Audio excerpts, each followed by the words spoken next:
It is early morning on Shrove Tuesday.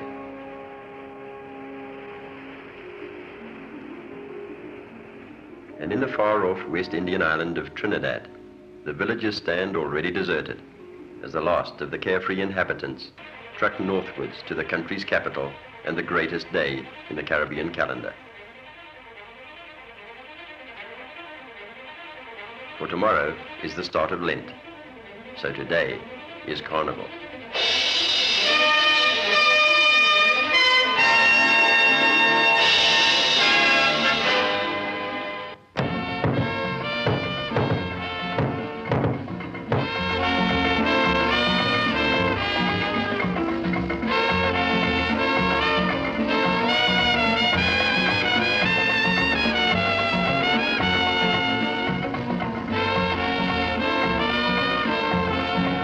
Probably a religious festival in years gone by, today Carnival in Trinidad is the islanders' once-a-year day, when colorful costumes and calypsos combine in a pageant that sweeps across the wide savannah in the island's capital, Port of Spain.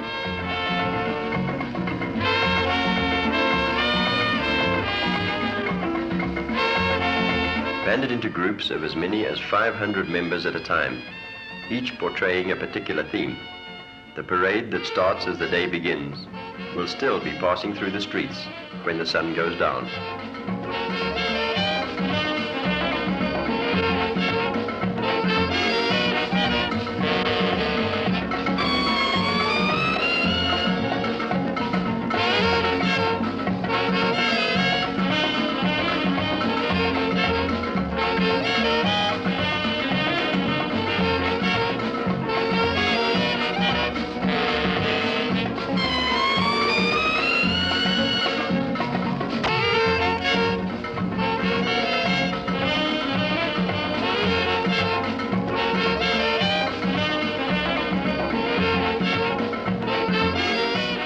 Free from sponsorship or any other form of commercialism, Carnival is the culmination of a whole year of planning and preparation, design, discussion, and attention to detail that ensures each individual contributions blending into the group presentation as a whole, thus making the pageant the spectacle that it is in this island in the sun.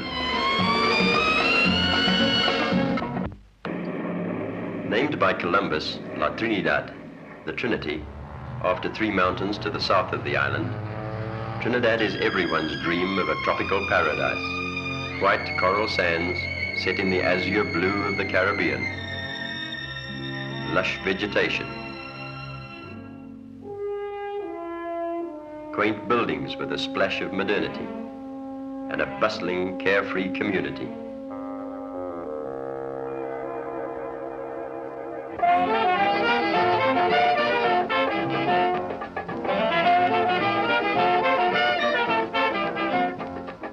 That Carnival really means something to these island people can be judged by the amount of patient and painstaking work that goes into its production. Late into the night in the weeks preceding the great day, the clang of hammer on anvil has rung through some small village, recreating in finest detail the glory of a bygone era. And who knows what proportion of their meager earnings have gone into these proud achievements. Once a British dominion, now independent, Trinidad's economy is based partly on the island's natural resources of oil, pumped from the fields at Point Fortin to the huge Texaco refinery at Pointe-à-Pied.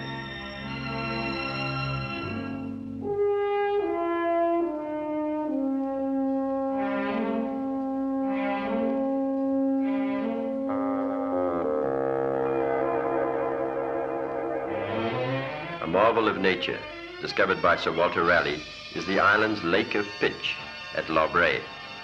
Here is an inland sea of asphalt, both liquid and solid, that is excavated, refined, and then exported, its natural mineral content making it the world's finest bitumen.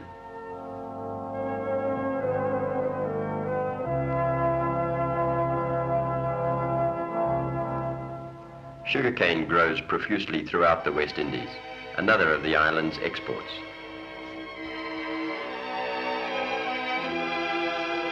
As indigenous to Trinidad as the Calypso and Angostura bitters. Carnival couldn't be carnival without the steel bands.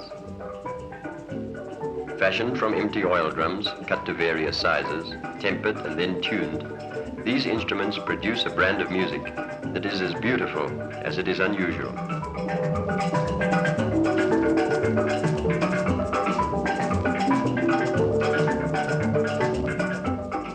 For music has always played a large part in the lives of these happy islanders, and where better to let yourself go than on this great day of all days.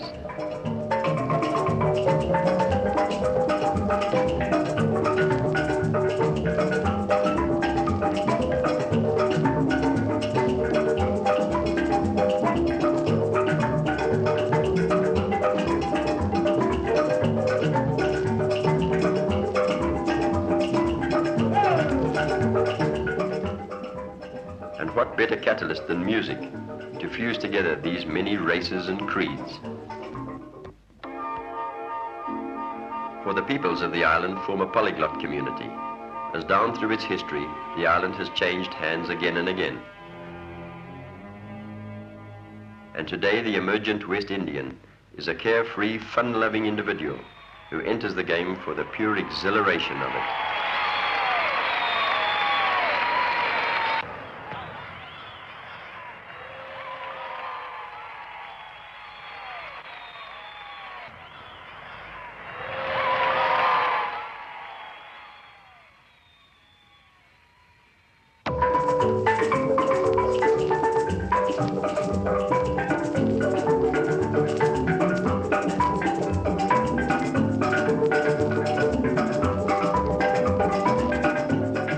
The pageant. The variation in themes as wide as man's imagination. The music and singing as varied as the peoples of the island. And the fun and enjoyment as warm as the sun that sparkles on the blue Caribbean.